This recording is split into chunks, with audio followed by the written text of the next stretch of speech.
Hi, I'm Patrick Hedger, Executive Director of the Taxpayers Protection Alliance, coming to you with some good news related to the National Defense Authorization Act, or the NDAA. Now, the NDAA is one of these must-pass bills that Congress considers every year, and it's very important because it funds our national defense and our military.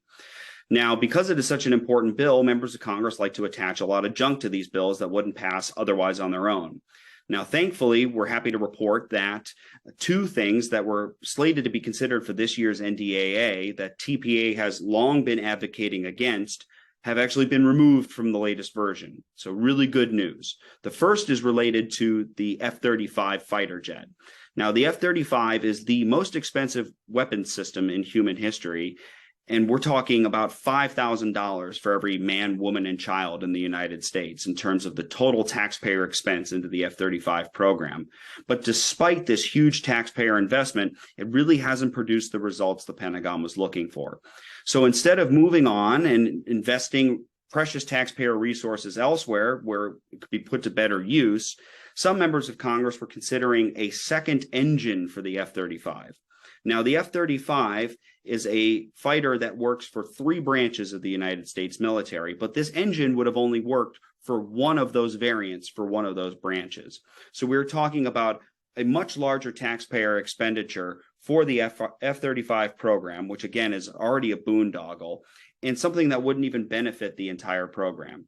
So we were happy to see that that has been scrapped from the latest NDAA, and we hope that Congress won't revive this terrible idea of sinking good money after bad in the F-35. Now, the other proposal was not related to national defense at all, and that is the Journalism Competition and Preservation Act, or JCPA.